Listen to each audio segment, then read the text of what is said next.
everyone, my name is Armia, and today we are going to be taking a look at FNAF timeline, planned from the start of FNAF Reboot. Yes, Five Nights at Freddy's. Now, I've never reacted to Five Nights at Freddy's before, so I feel like I need to introduce myself a little bit to the folks who might be interested in this sort of thing. Hi there, so like I mentioned, I am Armia, I'm a bartender VTuber, I do a lot of indie games mostly, but also some reaction stuff, and I've been somewhat interested in FNAF for quite a bit at this point. Funnily enough, I've never played any of the games, but I was very, very interested in the lore, the theories, like, especially as a kid, I was, like, super into that stuff. So, yeah, I figured, hey, let's kinda go back and like, enjoy my own nostalgia a little bit and see what comes of it. Yeah, that's this. Anyway, I'm not going to keep rambling too long. Let's just get right into the video, and I will share my thoughts as we go.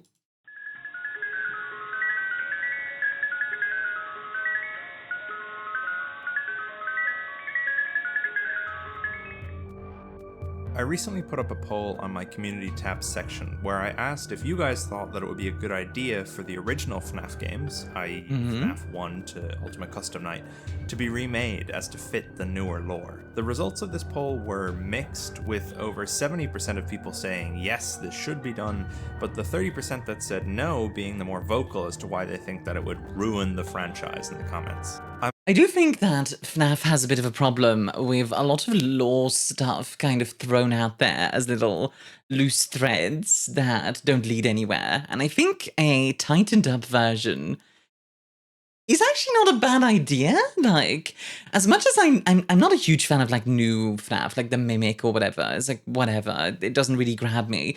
But the base concept is really strong, and keeping that in line with future stories is probably a healthy thing for the franchise going forward. So yeah. I'm honestly split about the idea myself, as reboots and remakes can invite a lot of their own problems when dealing with a franchise like FNAF. That's why today I thought it would be more fun to create what I think would be a best case scenario for a reboot of the entire franchise. Or at least a reboot of the very first game, to see what I think FNAF 1 could have looked like were the story planned out from the very beginning. Depending on how the video performs, I might just create more like this, but for now, I think it's best to look back at where the series started and try to reshuffle FNAF 1 to be a more narrative experience, taking the best of what came before and trying to leave out all of the weird contradictory material. I gotta say, I like the fact that he called himself the Unwithered Truth. That's very fitting to Five Nights at Freddy's as well. So that is enjoyable. I like that. The title of my reboot will be Five Nights at Freddy's Anniversary. Okay. Why Anniversary, I wonder?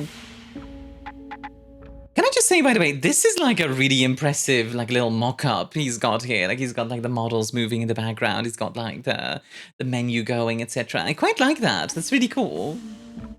You can tell there's like a lot of effort behind there. My reboot would start exactly where the first game did. A newspaper article advertising the night guard shift for Freddy Fazbear's Pizza.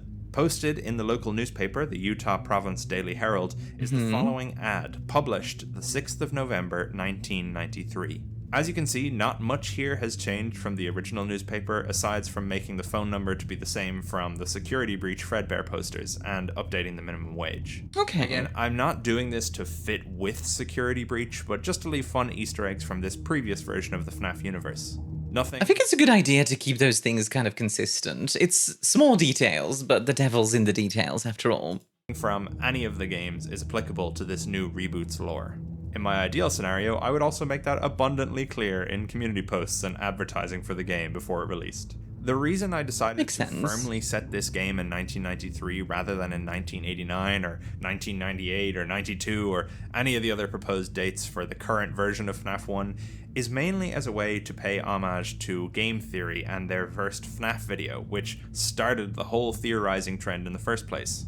However, it's weird to look back at stuff like that for sure, because game theory has had such a big impact, not just on Five Nights at Freddy's, but on YouTube as a whole in a lot of ways. like, honestly, culturally, probably more of an impact than even something like Mr. Beast, you know? Honestly, you could probably make an entire video just talking about the impact that game theory has had on YouTube as like a culture, just game theory. Maybe I will at some point. That could be kind of interesting, I think. There is a further reason, but we'll get back to that later. In the original game, the surrounding blurred out text was just some filler stuff that Scott put in for fun, but I think this is a great opportunity to further hint at other things going on in the FNAF world at this time. I think an advertisement for Stan's budget tech would be fitting, as well as an article about the unknown whereabouts of a Daily Herald reporter, Bronwyn Light, a character featured in the week before, who okay, that's see, again, like tying it into other stuff. I think that's a solid plan. disappeared a little over a week ago. Again, I'm not saying Pretty cool though. is canon, but I just like the idea of adapting some of that story into this fresh universe.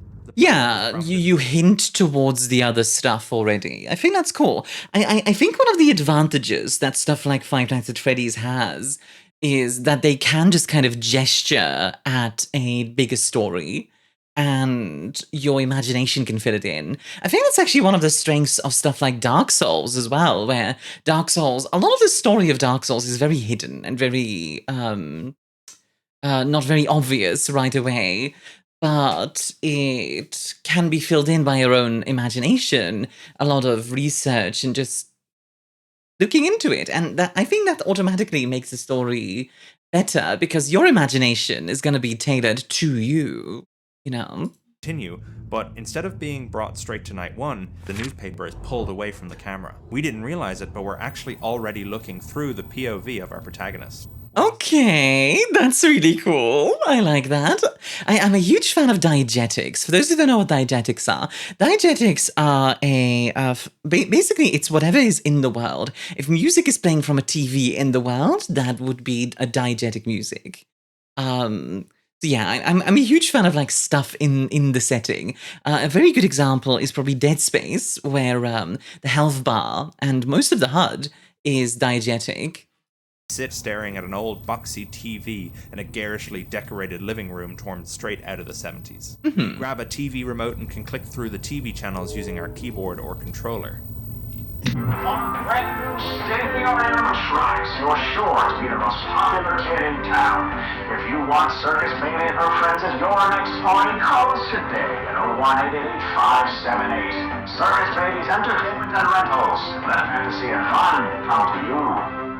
A clock in the corner of the room will tick to 11 p.m. in 60 seconds, which will end these in-between night sections, or the player can always manually skip ahead with the button on screen. Okay. At the end of the game, I do quite like that, giving you some other place to be as well. It makes the world feel a bit bigger, because one of the things that worked quite well in FNAF 1, but did make the game feel small, was you were always in the security office. Like, the second you press the button, you were always in the security office.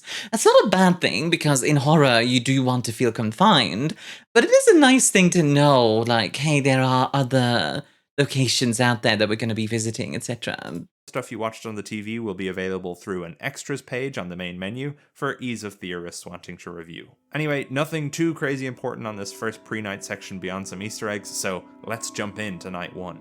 11 p.m. on November 6th ticks over to November 8th. Wait, 11 p.m. on November 6th ticks over to 8th, so we skip a day. Okay. Before I go into the night-to-night gameplay, I think it's important that I go over exactly what this revamped pizzeria would look like, and I'm going to be drawing inspiration from all different versions of this building from over the years. Okay. Reddit user RDTFGS made this fantastic layout based on FNAF 1, Help Wanted, and the Into the Pit book. Despite those pieces of media not being a part of my new canon, I honestly love this layout. It just feels like exactly what I'm going for with this sort of revamped FNAF 1 pizzeria. But okay, all credit goes to them for this really great layout, which I'll use as a base. The only thing about this layout that I don't really understand is this double entryway, so I reckon I'll just lose that for my version. First thing we're Fair going to enough. here is the ball pit from all the different Into the Pit versions, as it's a standout piece of modern FNAF iconography, even making its way into the movie's Pizzeria. So we'll place it in the back right corner of the room as is described in the original book. I think it's actually kind of interesting that ball pits feature so heavily in modern FNAF, considering the prevalence of them in like the 80s and 90s, and how much they have just disappeared since then. I'm going to shorten the hallways that lead to the security office as well, as the original FNAF 1 Pizzeria has a lot of this weird dead space which is not really used. This new layout already goes a long way to fixing some of those problems, but I'm just going to continue to condense down the space because I think it'll just make for a more realistic experience. Because everyone knows that in a game with ghosts, haunting, animatronic robots, the most important thing is realism. To use up some I will say, so realism, I think, is a bit of a misnomer. I think people use realism when what they mean is believability, like immersion. I think realism tends to go like, you know, a game like Armor is realistic, right? Or a game like Sea Power is realistic. Meanwhile, obviously, FNAF is not realistic in the sense of like, there's not actually ghosts out there with like animatronics and like the Bite of 87 and blah, blah, blah, blah. It's not real, but it is believable in its own world. It's immersive. And I think that's what people mean when they say realistic, you know? More of the empty space, I'm going to add a manager's office, as there seems to not be one in the original layout, and one is mentioned in both Into the Pit and the Silver Eyes. Okay. In general, it just makes sense to have one, so what I'll do is shorten the space between the bathrooms and put it in next to the kitchen. Makes I'm also going sense. to lose this awkward bend around the backstage and just make it so backstage is behind the stage. Keeping with that, I'm going to also move the safe room from next to the restrooms to beside the backstage. Okay. The safe room serves the same purpose in my universe as it did in the original, so I thought it would make more sense to be placed out of the way so employees could actually move away from customers rather than having to pass through to the bathrooms. I don't remember what the safe room does in the original. Is that the place where everybody got killed? I don't remember. Also, as a storage room, it makes more sense to be next to parts and service anyway, so equipment doesn't have to be lugged across the restaurant. I'm going to also just reduce this small space here between the arcade and Pirate's Cove, just because I think it makes more sense to kind of loop around in this U shape. So in terms of rooms, that's all I think we need to add or change from the old layout, so now we have to talk about cameras. I definitely want to keep the old eerie feeling of FNAF 1's cams, so as little visibility as possible is key. Here are all the camera placements I was imagining, and while I won't go through them one by one, the safe room will remain off camera beside the backstage cam. We'll also add 3 new cameras, one for the arcade, one for the prize counter, and one for the manager's office. Great. Okay. So now we have our building layout and our camera system. Aesthetically for the building, I don't want the reboot to stray too far from the original series, as I find reboots or fan games often try to completely redefine every aspect of the franchise's most iconic elements. Obviously, it makes sense to want to put your own spin on things, but for me, FNAF 1 is so classic that making things too different isn't worth it. Some things I'll add, though, are old... I think that's a good attitude to take to these sort of things, these sort of remake projects, because I think it can be very tempting to... I think it can be very tempting to just say, oh yeah, we are going to... we're just gonna like completely revamp everything about this. To the point where it's not really recognizable anymore, when the point is, people like FNAF 1. It's a good game, as far as I understand. I haven't played it yet. I should, honestly. I really should. Toy animatronic parts in the backstage area, along with really old withered costume parts. Because yes, in my universe, the unwithereds are undeniably canon. I mean, are you really surprised? I think some retro posters from 1985 peeling away on the walls or hidden behind arcade cabinets. Having Bonnie there in the background is a good choice. It already sets the tone. Some nice touches. Maybe a few Fredbear's Family Diners posters Into the Pit game style could fit somewhere as well. So that's our pizzeria, but what about the night-to-night gameplay?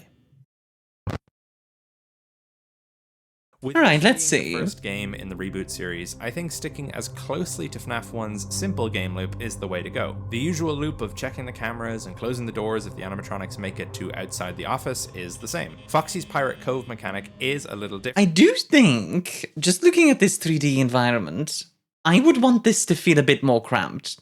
This feels a bit too open for me. I understand why it's so open, but yeah, I want the doors to be a bit closer in, for the simple reason that you want your vision to be just claustrophobic enough to be uncomfortable, in my opinion. Like, even maybe lower the lamp a little bit, because, like, again, you want to have that, like, boxed-in feeling. Though, as I thought it would be cool to introduce his light sensitivity from the other games into this one. Similar to FNAF 2, the cameras are all equipped with their own spotlights, and to keep Foxy in his cove, you have to flash him with the lights to make him recoil behind his curtain. To stop this from being a FNAF 2 puppet music box situation where the player just camps the Pirate Cove cams, we'll make it so that Foxy actually moves faster the longer the cameras are on his stage. That way you're only supposed to check his cameras to flash him, but not to stay on it or he'll just come right back in. Yeah, makes sense.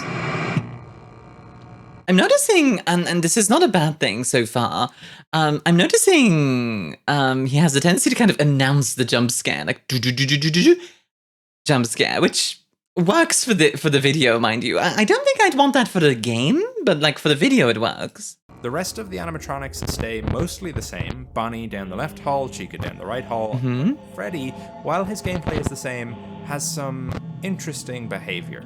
Every now and then, we can hear Freddy's music box echoing through the halls of the pizzeria. Okay. Check the cams and locate Freddy while his music box is playing. We'll see that he is not facing the cameras as usual, but instead facing toward open ventilation shafts that'll come into play later.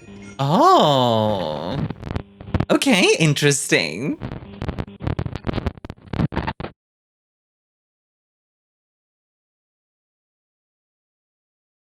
Ooh, I like that. I quite like the fact that they're going kind of, oh yeah, the video itself is haunted. That's fun. I like that. So that's the regular loop, but I think fleshing it out with some extras could help this game to feel like a true revitalization of the series. I don't want to add too many extra mechanics, as I feel like we're robbing ourselves of the opportunity to expand the gameplay in following games, but the week before gave me some inspiration for extra tasks we might have as our time being the security guard at Freddy's. Okay. The week before, Ralph has to clean up messes, change out light bulbs, and while I don't think there should be too many of these extra tasks for this game, giving the player optional challenges for extra points and lore secrets could be a really fun idea. Some of these extra challenges could even help the player out with their regular check the cameras, close the doors gameplay. For example, a simple task could be to switch out a light bulb in the restrooms, just like in the week before. Okay. The player is shown on the map where their next task lies, and so they have to make sure there's no animatronics nearby before heading there. The player can then click a button on the screen and make their way to that room. How, you might ask? Well, I quite like this concept, actually, of being made to do extra tasks, like almost side quests. I think that's kind of cool, because FNAF always was a little bit, maybe hyper-focused, if that makes sense. Like just a single thing that they did.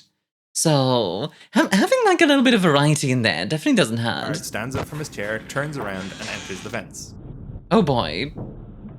I guess like maybe Freddy can get you in there because he was looking at the vents.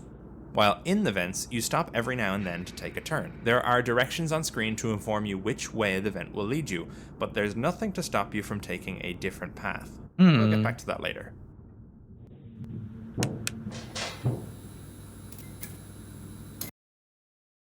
Oh. 4. The player is shown on the map where their next task lies, and so they have to make sure there's no... Okay, that was weird. Sorry about that. Technical difficulties. All of your tasks... I guess my PC is haunted now too. The week would have a noise meter, which draws animatronics to them. Okay. If the player gets caught, they're dead. But if they succeed, they return to the office with no problem. Yeah.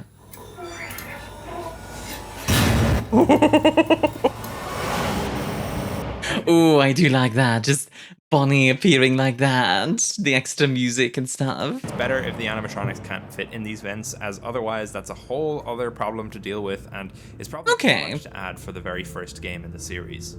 I think that's fair. So I do wonder then how Freddy is going to come into the play, but I think that's a fair way of going about it. Like, you don't want to overwhelm the player on the first game.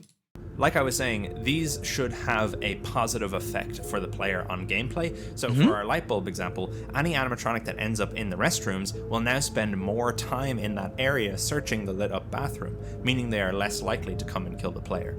I think Makes sense. Extra mini tasks would add a lot to the game, and they'd be randomized, so no two playthroughs would be the same. It'd also give the player an opportunity to see parts of the pizzeria up close, rather than being stuck in the office the entire time. In terms of other extra stuff you can do, you can see that we've added an arcade to the map, so you know we've got to add some 8-bit minigames, but we'll talk a bit more about those in detail later on in the upcoming lore section of the video. Now, something much more substantial I'd like to change with this game is Night 5. I'm taking heavy inspiration. Alright, what are we doing for Night 5? Let's take a look, shall we? FNAF 4 here, but something I think was really interesting about that game was the choice to switch from the regular animatronics to Nightmare Fredbear on Night 5. Totally stealing that idea, Night 5 will have the player go up against the one and only Golden Freddy, who will be rocking his withered Fredbear look. Now, I'm all for the idea of Golden Freddy taking the form of his bandmates in the original series, but I think that was more of a response to the fact that Scott didn't plan out the series from the start, so he needed to explain why Golden Freddy looked different in the first game, despite there being no reason for the company to repair a suit that they're not using. Yeah, that's fair enough. Any of that here, so in my reboot, Fredbear looks the same as he did all those years ago. Story-wise, there is a reason that Golden Freddy takes over on Night 5, but again, I'll go into that later in the lore part of the video. I imagine that on Night 5, everything starts up as normal, but we notice that by 1 AM, none of the band have even moved yet. Then, suddenly, the power in the building cuts out, the cameras go down, and we're left in the dark. Ooh, freaky, I like it. When the power comes back on, the stage is empty and Pirate's Cove is open. All of the animatronics have disappeared, nowhere to be seen on the cameras. Okay, I quite like this introduction, just the sudden quiet of it all. The backroom cameras show that it's me. that the camera has been knocked down from its original resting place and is now lying on the floor.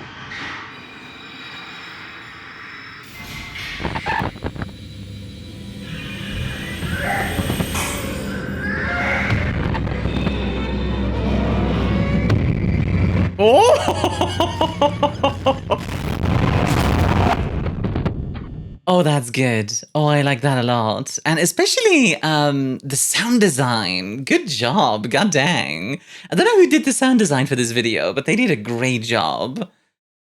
Golden Freddy is now your main threat and will take the role of the other 4 animatronics. Yeah, if he appears in that's Pirate's cool. Cove, flashing him away will make him return to his regular pathing, otherwise it's a game over. Surviving Golden Freddy is a difficult task, but if we do survive, well, we'll talk about that later. So that's Night 5, but I'm going to do away with Night 6 entirely. Okay. I think as cool as it is to have an extra night, the series is called Five Nights at Freddy's, so the custom night will act as the extra night and be a non-canon challenge mode. I think that's very fair. In general, if there's one problem with Five Nights at Freddy's, I think is its consistency. As much as I love the first game, like eventually the lore just becomes this soup of insanity. And I think the fun part of FNAF is when there is some consistency there. The custom night will provide the same options as usual. Animatronic difficulty settings, any challenges like low power or longer nights, stuff like that. There will also be the option to activate Golden Freddy, who will take on the AI of the most difficult animatronic you have set and take over at 4 AM, FNAF 4 Makes style. sense. So that's our gameplay, nights 1 to 5, along with any custom night shenanigans a player might get up to. But what does it all mean? What is the real story behind Five Nights at Freddy's Anniversary? Once again, by the way, some great visuals. Like, I keep mentioning the visuals in the sound design, but it really, like, this video is very well done in that regard. Lore! That one changed the way a lot of games looked at storytelling. It had an undeniable impact on people when it released, and the same core storytelling philosophies have stuck around to this very day. So, what can we do to make sure this reboot intrigues people in the same way, makes them want to pick apart every tiny detail until they feel like they've figured out all the nooks and crannies of this fresh take on the FNAF story? Well, for starters, I think keeping the focus in-game being on the gameplay rather than the story is something that the original FNAF series got right. The story wasn't fed to us. Any hints about the wider narrative had to be sought out by the community, which is what makes theorizing so fun to this day. That's why the in-between night sections I mentioned earlier in Michael's home, or the minigames I'll go over in a bit, are absolutely optional, and most of them will be hidden away to be uncovered. But before I think that's a good way of going about it. You don't want random cutscenes interrupting this stuff. You want vibes, and you want people to become intrigued into why are we here? What is happening? Why is it happening?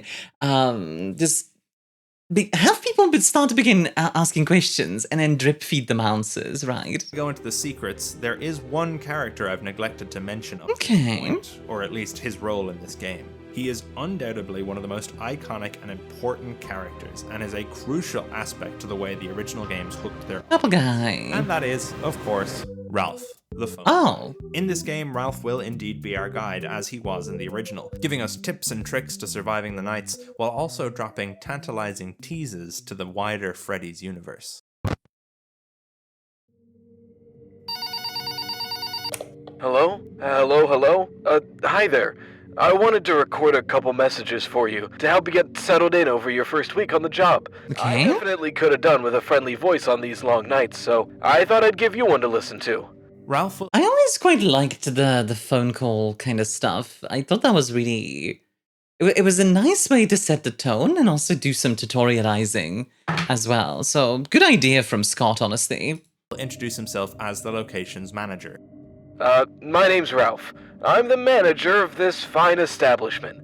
I'm, also currently the night guard and the janitor. Staff has been hard to come by as of late, but thanks to you, I finally have a replacement.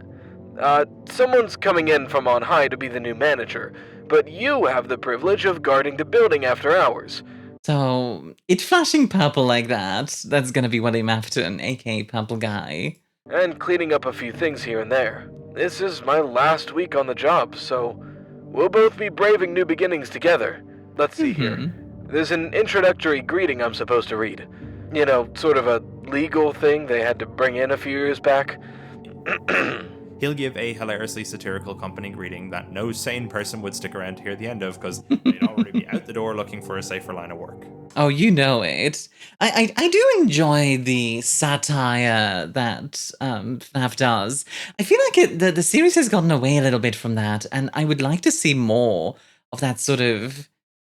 Yeah, the satire of how terrible of a company Freddy Fazbear's Pizza really is, and maybe satire more generally.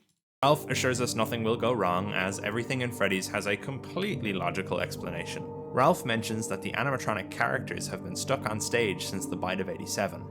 Yeah, things really haven't been the same since then. You know, people could excuse one bite, but two? In 4 years? PR really had a hard time with that one. Okay, so 2 bites. Anyway. Is that a bite of 87? Ralph explains that the animatronics get a bit quirky at night.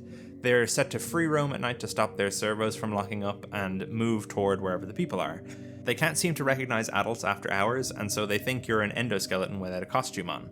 That leads to them stuffing you inside an empty suit, killing you. This final point is confirmed to us anytime we die, as we're brought to a game over screen where our player is seen stuffed into a moldy yellow rabbit costume in the back. On night 2, Ralph congratulates us on making it past our first night shift. Hello? Hello? Hey, look at you. Night 2. You're a natural. Probably. We're reminded that the work of Fazbear security guards extends beyond sitting in an office watching screens all night. Sometimes there'll be busy... Here is the tutorializing that I was talking about earlier. Body work that needs doing around the place, which you'll be notified on your cameras about. If you do need to leave though, use the ventilation duct situated behind you, on account of the animatronics roaming and looking to stuff you into a suit. Makes sense. Be careful not to get lost, and once you're back out on the other side, try not to be too loud. The vents aren't big enough for the animatronics to fit through though, so you should be fine. Why not just stay in the vents then? I mean, they can't get in there, so... Ralph also explains that Foxy, his favorite animatronic, is located in Pirate's Cove. Despite being marked out of order, he's still active at night. He doesn't like being watched, so it's best to stay away from his camera as much as you can. If he starts poking out, though, you can just hit him with your camera lights. Yeah. I do feel like there's an interesting little contradiction there almost, where like you do need to check on Foxy every so often and like flash him with the lights. But not watch too much, like there's a balance there. I think that's kind of cool. I kind of like that actually.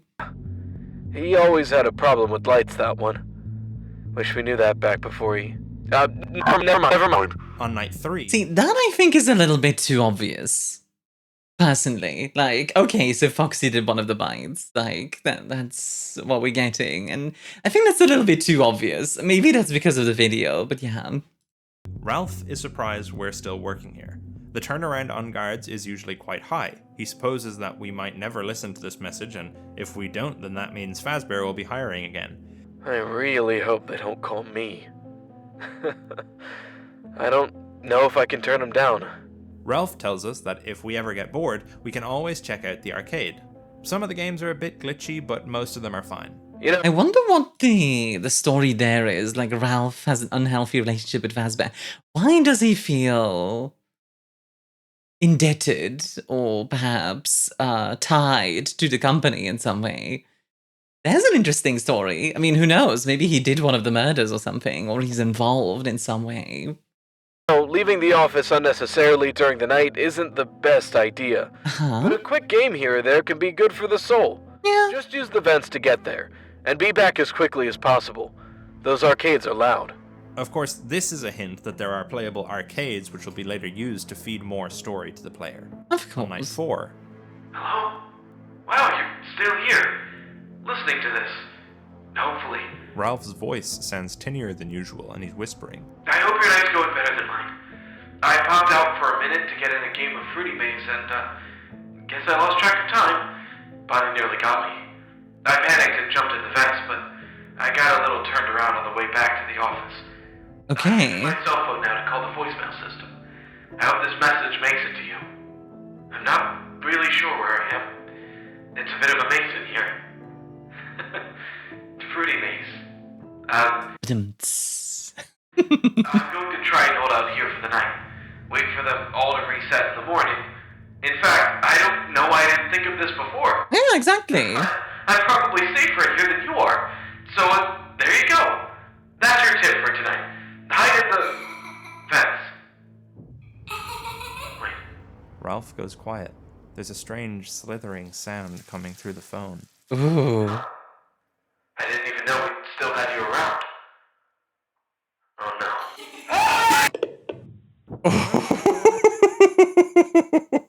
Oh, that's cool. I like that.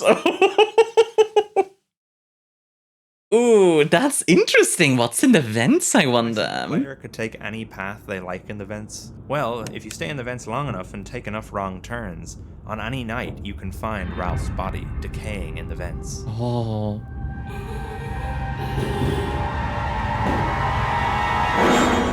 Ah, wait, that's actually a good idea. Yeah, the puppet in FNAF 1, okay.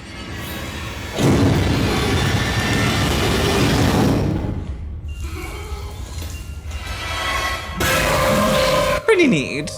You're not allowed here. That's right, the puppet's in FNAF 1, baby! So Pretty obviously, neat. In the original series, the puppet wasn't invented until FNAF 2, and thus had no way of appearing in the first game. Despite the second game actually being a prequel, I didn't want to just add the puppet in as a regular character, but the idea of just ignoring her existence didn't feel right either. Setting Yeah, her that's up as fair. This mysterious entity crawling through the walls at Freddy's felt like something more appropriate for her in the first game. It fits quite well, I think, and I quite like the idea of having the puppet be like just a presence there, but not an active danger, you know, because that would be too much. That would be too much. Totally missable on a standard initial playthrough, but more important to the story at large. This is also why Freddy faces the vents and plays his music box. He's programmed to keep her at bay by playing soothing okay. vents. Anyway, we'll talk a little bit more about the puppet and her place in this game later, but for now, let's go on to Ralph's Night 5 call. But Ralph's dead. How can he call us? Well, to draw from the week before again. On Night 5, before Fredbear shows up, the voicemail system crackles to life, as all the animatronics stay in place. Hello? Hello? Pardon my asking, sir, but what on earth are you doing there? Didn't you get the memo? The building is on total lockdown. Oh? This investigation has gotten really out of hand. They're saying someone this is what you want to hear, but they're saying we're probably gonna have to end up closing for a while. With all the panic and the new animatronics acting up, it's probably for the best. Okay. I promise I'll handle everything best I can. Some really clever hints, actually, since we are trying to make FNAF 2 a prequel, like, properly. The new animatronics acting up, just stuff like that, like, that's actually quite sneaky. I like that. But for the time being, I recommend you finish your shift and try not to touch anything. I'll call you in the morning and update you. Just, please don't touch anything. Okay, good night. As you might be able to tell, this is my rewritten hodgepodge of the FNAF 2 phone calls from nights 5 and 6. I have ideas about how that game would work, but rest assured that if I ever talk about what I'd do for that game, I would absolutely use this as the Night 5 phone call there as well. Okay. The night game proceeds with Golden Freddy doing his thing. I'm actually very curious what FNAF 3 would look like in this version of events. I'll have to keep an eye out for that. I think so far 1 and 2 have been remade, at least from this channel, so yeah. That's the end of Ralph. This game would be full of small, creepy Easter eggs just like the first game. Posters changing on the wall, characters with rare screens or glitchy hallucinations, that sort of thing. I was also thinking you could have it fun to rackle fun. The only Easter eggs that I want to actually put focus on an ARG. Fun. are the newspapers, which I'm going Wait. Can you actually enter a code The here? only Easter eggs that I want to actually put focus on are the newspapers, which I'm going to have make a return from the original. These were the thing that started it all back in the day. I don't think you It's only can. fitting we keep them as part of the reboot. On some of the cameras and in some of the rooms you can visit, newspaper clippings can be found, appearing and disappearing along the walls of the pizzeria. Much like the original, they tell of the missing children's incident. 5 confirmed victims of Fazbear disappearances. After the company's promise of safety following the multiple incidents which occurred at their establishment many years ago, locals are horrified to see the same tragic patterns repeat themselves. Mascot killer still at large. Fazbear's Pizza closed for public safety. Despite management assuring the Honestly, that kind of thing I feel like would just destroy a company, straight up. public that the closure is only temporary, it seems unlikely customers will be willing to trust the company ever again. Other Fazbear locations around the country have also been negatively stigma surrounding these incidents. Yeah. CEO of Fazbear Entertainment found guilty. Linked to an Indian hurricane breathed a sigh of relief after the former Random aside, but I think it's so funny that hurricane is pronounced that way. Like the city is hurricane, not hurricane. CEO of Fazbear Entertainment was convicted last Thursday. Police suspect he was likely also responsible for the disappearance who went missing from the same establishment. Classic Freddy and Friends returning. New robots scrapped. After incidents of malfunction, Fazbear's newest line of robotic mascots, which debuted only a few weeks before the location's closure, are being older classic animatronics are set to be taken out of storage and reacting. Ah, okay.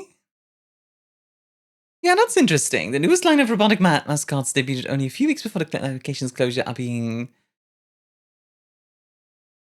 something. All the classic animatronics are said to be taken out of storage and refurbished. Fazbear Entertainment calls it a return to form. A local concerned mother was quoted as saying, I really hope not. Fazbear Entertainment chomping down on health code violations.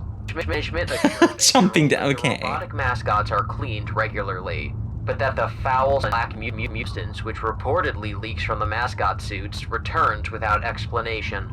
An official statement from Fazbear attempted to explain this bizarre, upsetting alleged phenomena as unavoidable operational leakage. The health department told the Herald it isn't satisfied with this answer. Yeah, that's... As you can probably tell, Frankly, like, in any reasonable world, like, Fazbear would have gotten shut down, like, 50 times over. But I don't actually mind the idea of the world just having no safety. Like, there's just no, OSHA in this world. I'd like to weave a little more of the events prior to the MCI into the newspapers, as it seems like they would be relevant considering the history and track record Fazbear has by the time of the MCI. Oh, However, God. there is another article That's quite a visual. which can only appear on night 5. MCI, by the way, meaning Missing Children's Incident. Boy killed at local diner. On the morning of November 12th, a child's birthday celebration at the popular Fredbear's Family Diner turned into a horror fest when a group of local teenagers forced a young boy into the mouth of the star animatronic. The twisted prank gone wrong ended in tragedy when the robotic performer crushed the boy's head, killing him instantly. The 4 young men are awaiting a consolidated hearing in Utah Juvenile Court. It's interesting because, like, that's actually not what happened in the original. In the original, I believe the kid survives with, like, you know, brain damage, which I think is kind of more horrific. I kind of prefer that to just instant death in this case, which is a weird sentence to say. I prefer mutilation to instant death, yes. No, but in the case of, like, storytelling like this, I do prefer that, at least in this case. But sources say the victim's older brother led the brutal act and may be more liable, thus potentially charged as an adult. I probably don't need to tell you what this particular newspaper article is referring to.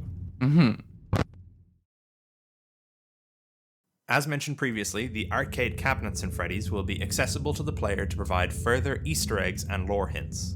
The player can go to and from the arcade at will, but can only play through 1 on each night without risk of being caught by an animatronic. There will be 5 minigames in total, and thus, to access the full ending of the game, one must complete an arcade cabinet every night. Okay. In classic Midnight Motorist fashion, there are 2 layers to each game. The regular game, and the hidden lore section which can be reached through glitches or secret exits in the level.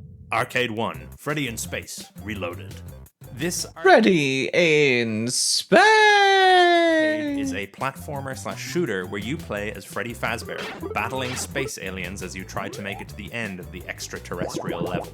This game is a simple, goofy Mario clone, but one of the platforms colored purple will allow you to glitch your way out of bounds. Freddy falls off screen, and as he goes, his pixelated art form will slowly degrade until he no longer resembles a bear. Instead, he is now a child, standing in a pizzeria. Okay. A bunch of other kids surround the Freddy child. We can use the controls to make our character dance. The other kids cheer us on.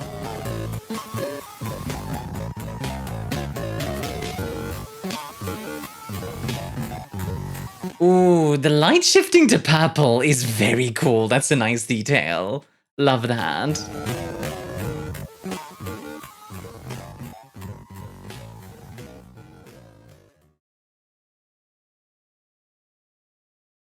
You've won a special Fazbear Prize for Best Performer. Follow me. The visuals are really well done. Sorry, I keep saying it, but it's really impressive. It really is. Like, lots of good detail, like, well drawn. And it has that, like, 80s style, art style to it. So, pretty cool. Even the CRT. Arcade 2, Bonnie's Jammin' Jamboree. This is a rhythm game where we must match our inputs to the ones shown on screen. One of the buttons is never used in-game, its lane staying empty. If we mash that button, the screen glitches and Bonnie becomes a terrified face of a child. Point and laugh. Oh my god. Come on screen and point at the child, who progressively gets sadder. Eventually we win and the fingers go away. A yellow hand That's really mean, what the heck? comes on screen. I have big ears too. I'll be your friend. Follow me. The minigame ends. Arcade 3. Chica's Feeding Frenzy. We play as Chica and must run around as quickly as we can to eat all the food around the level. If we choose not to eat any of the food by the time the timer runs out, the level glitches. We're a little girl now, standing at a counter. Any button we press prompts us with, You're broke. No food for you. Oh boy. Once again, like, audio very well done. Same thing with the visuals. Like, just the bunny coming over, like, looming like that is very powerful. You look hungry. I'll show you where you can have all the food you like. Follow me. the minigame ends. Arcade 4, Foxy's Pirate Ship Simulator. Okay. Play as Foxy, navigating a ship through stormy waters. We have to avoid big icebergs and shoot other pirates who are trying to board the ship. If we ignore on-screen warnings, we can sail off course and run the ship aground. If we do that, the game glitches. We are Just now keep sailing on the ground. Other children sneer and laugh. They take our glasses off and break them. The children leave. A blurry yellow rabbit approaches. Your eyes don't work too well. I have a friend just like you. Would you like to meet him? Follow me. I do like the repetition as well. Just follow me, follow me, follow me, follow me. And like it starts kind of forming a pattern in your mind because of that. It's quite strong.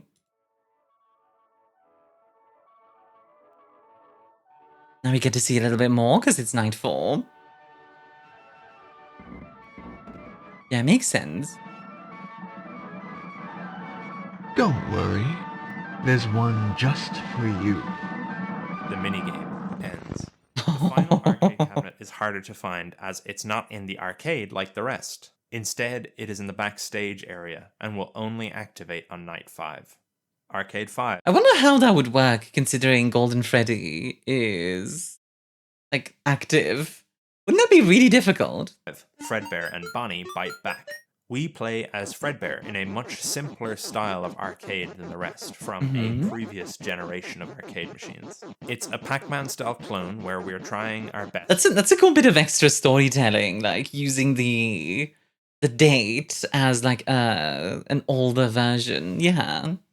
Oh, that's really cool. I like that. To beat a yellow Bonnie by eating all the bits on screen before he does. We can find a section of the map which we can pass through and bite our way off screen. We continue moving through a black void until eventually finding a young boy crying. Oh, dang. Again, incredible visuals. This is such a simple effect and it works really well. What the heck? That's really good.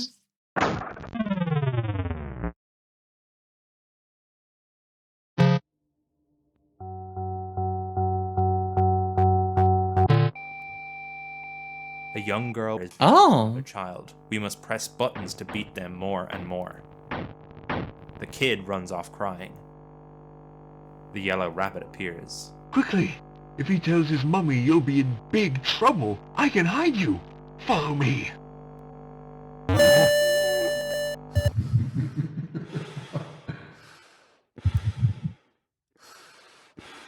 Careful now. Don't move.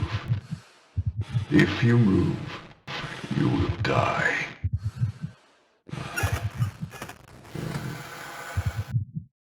My son is in there with you.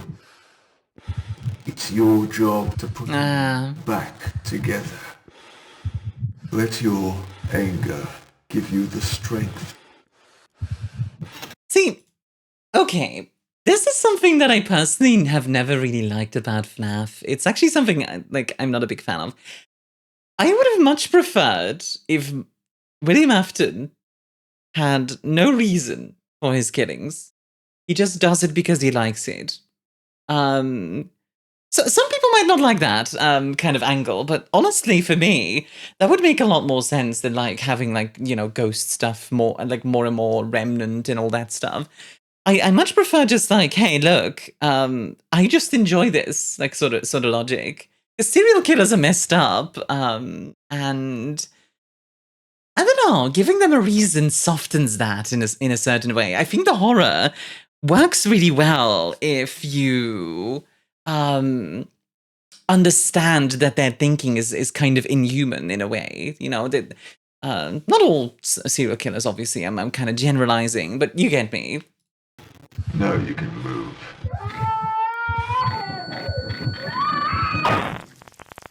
The minigame ends. So, as you can see, I decided to keep the minigames only really relevant to the MCI for this game. As much as there is an abundance of lore to dive into in a retelling, I think the first game is the place to intrigue people with the simplest elements of the story. I do agree with that. The original did. Obviously, there are some hints through these games to other things, like the Purple Man talking about his son to Cassidy, but overall, I didn't want to go too overboard with introducing other elements this early on.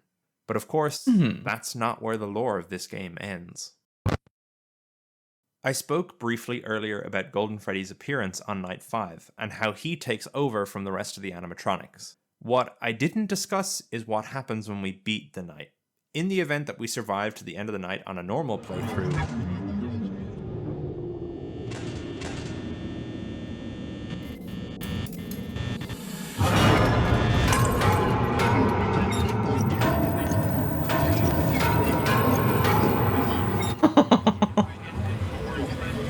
It's me.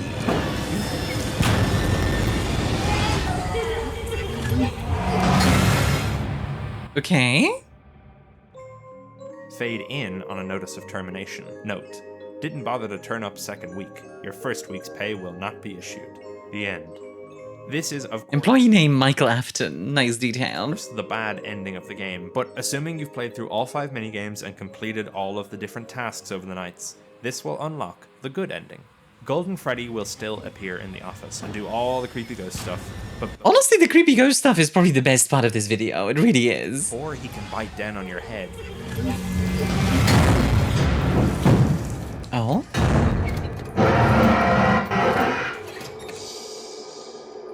They don't recognize you, but I do now. Okay. That's interesting. And, cliffhanger, obviously, but interesting. Okay.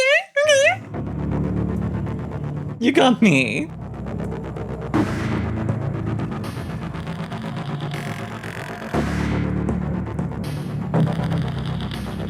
Very cool.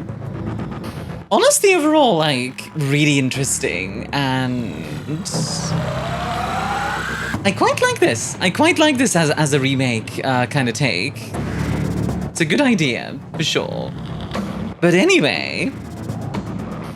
Oh, is there something left? Find the codes. Yeah, this is the ARG. 127 and 50 cents. Classic. Alright, well, with that, thank you all very much for watching. I hope you all enjoyed it. I hope I added a little bit to the proceedings. FNAF overall is an interesting... is particularly an interesting thing to me because, like I mentioned in the beginning, I've never played any of the games, but I've watched a lot of there's lore videos, etc. And I'm honestly more familiar with it than I should be, quite frankly. But hey, I hope you enjoyed. If you remember, you can see yourself scrolling in the background. If you want to join the members, of course, you can click down below. Same thing with like subscribing, liking, disliking, all of that stuff. That is more than welcome, of course.